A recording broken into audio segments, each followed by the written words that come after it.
Hi guys! Welcome back again to my channel.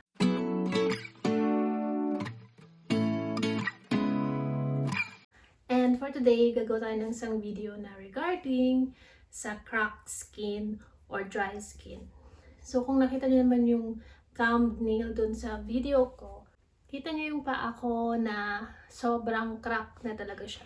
So try natin yung technique na to na gagamit tayo ng, syempre, yung Lucas Papaw. Itong Lucas Papaw is good for chafing, cracked skin, and basta maraming use ito. Meron akong video na ginawa na may 16 uses ng Lucas Papaw, and ilalagay ko dito sa taas kung nasaan yung link na to. At saka sa last ng video na to, makikita nyo rin yung video ko ng 16 uses sa Lucas Papaw. So aside from dito, gagamitan din natin siya ng cling wrap. Yan. So syempre, babalutin natin yung paa natin ng cling wrap para mas ma-absorb niya yung Lucas Papaw dito sa ating skin. Tapos, syempre, gagamitan din natin ng ito, medyas or something like foot sock. Basta magagamit natin to para hindi naman masyadong madulas yung cling wrap sa paa natin pag naglalakad tayo or kung. Pero mas better kasi na hindi kayo maglalakad. Mas okay na nakaupo lang kayo or nagre-relax, ayun. So siguro gagawin natin to in isang oras na nakababad or nakalagay yung cling wrap sa paa natin. Ito. Yan. So, kasi papakita ko yung picture talaga, yung close-up picture nitong paa ko kasi sobrang dry, tsaka sobrang nagka-crack na siya. At medyo, yan nga, na-feel ko na yung ano niya, yung skin niya, yung dead skin niya, na parang tumutuklap na siya.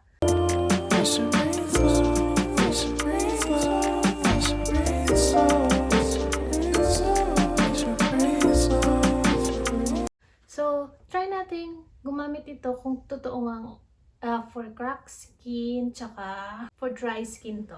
Alright, so umpisa na natin. Ayan, so ito na yung paa ko and super dry na siya, pati dito sa legs ko kasi sobrang lamig dito. Kung napansin nyo yung outfit ko, naka-jacket na ako, sobrang lamig na dito. And then, I use yung hot water plus cold water, kaya nagiging dry lalo siya. So, makikita nyo dito. So, dito, ayan, medyo nagda-dry na talaga siya. And then, dito talaga sa may, ang tawag dito sa akong area. Ayan, sobrang dry na siya. At saka yung kalyo niya talagang makapal na. So, kailangan na natin ng foot spa, kaso dahil nandito tayo, dito muna yung homemade or DIY natin for cracked skin. So, gawin na natin. Taas na natin tong leggings ko para hindi masyadong malagyan. Tapos, i-ready na natin yung cling wrap.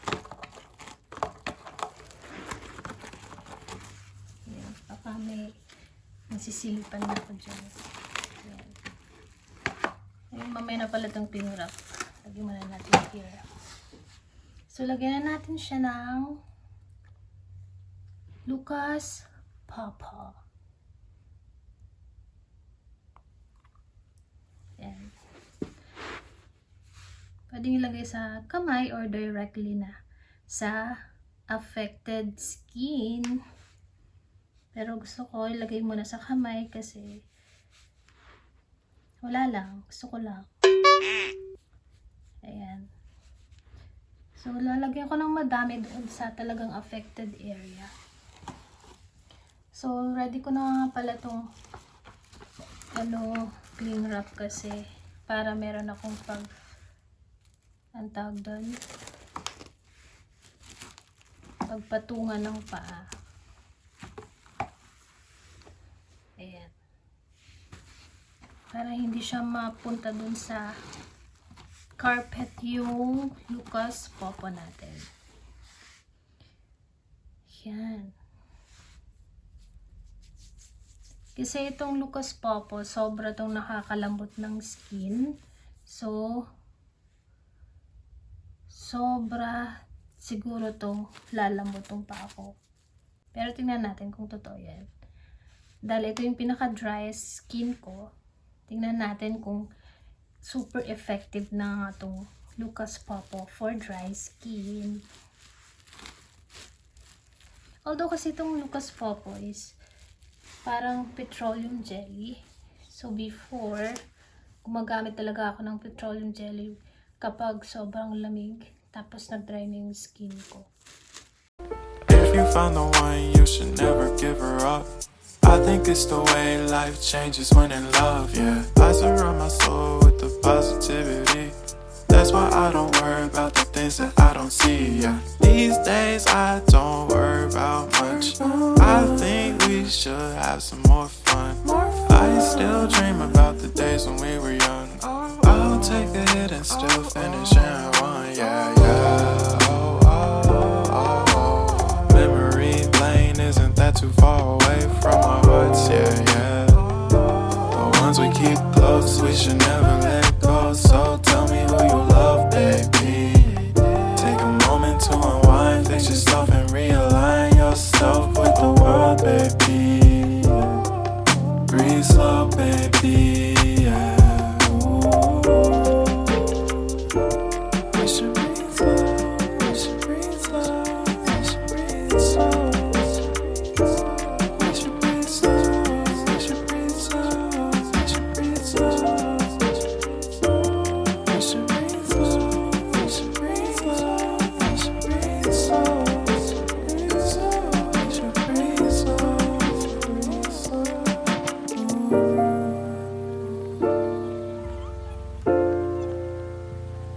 And, tapos na. Nabalot na ng cling wrap at ng medyas yung paa natin. Okay guys, so ito na, meron na, nabalot na natin ng Lucas Papaw, ng cling wrap at ng medyas yung paa ko. So, hintay tayo ng 1 hour. So, isang oras nating ibababad yan.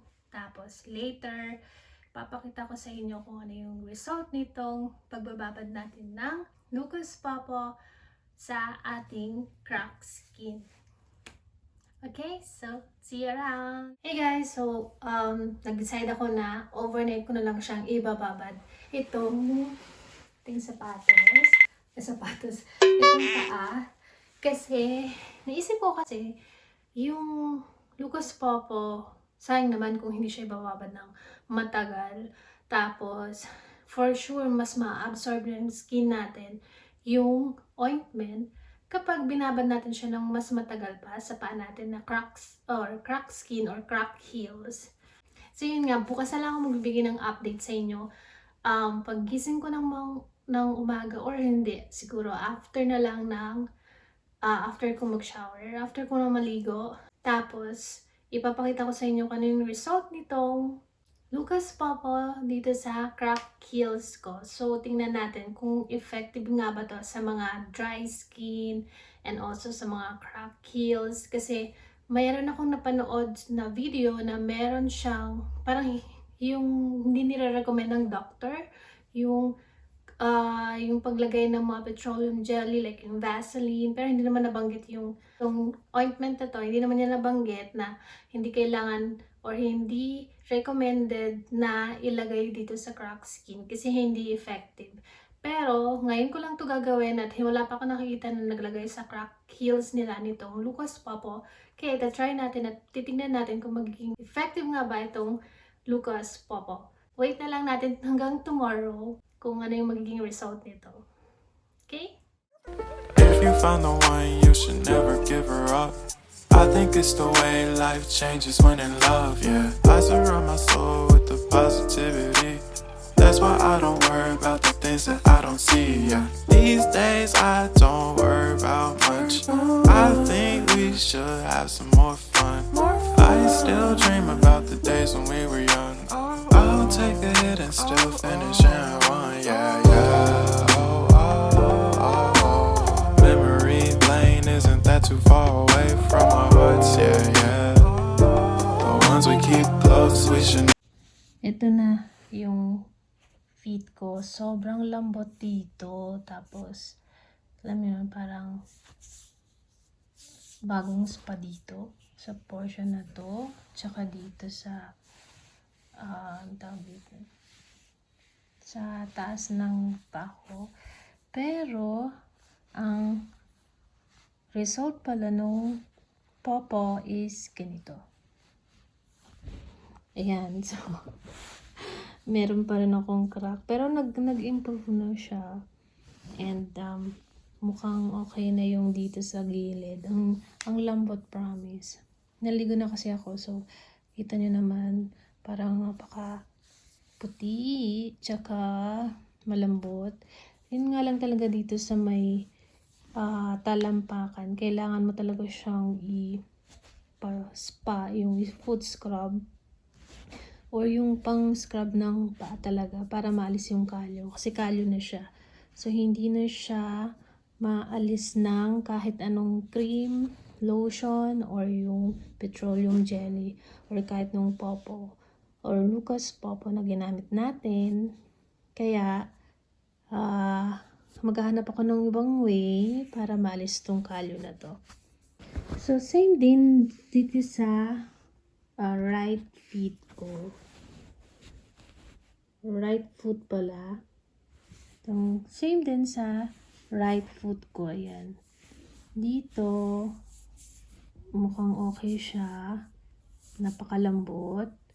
Pero, pagdating dito sa heels, ayan, medyo talagang crack talaga yung natin, heels natin. Kasi nandito yung pressure points natin pag nakatayo tayo. Kaya yan yung talagang medyo bugbog sa pag-apak natin. Pero dito, wala. Sobrang lambot, tsaka makinis.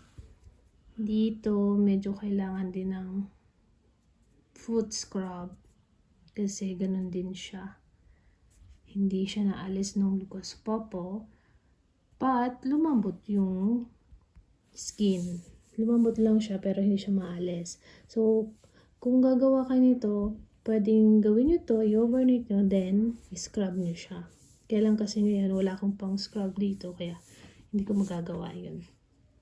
So guys, yun ang nangyari sa paa ko. Hindi niya kinaya yung kalyo dito sa may heels, pero lumambot yung ibang parte ng paa ko. So, ibig sabihin, hindi niya kinaya yung Lucas Papaw, hindi niya kinaya yung crack heels ko dito. So, tatry tayo ng iba na pwedeng maging effective para maalis tong kalyo.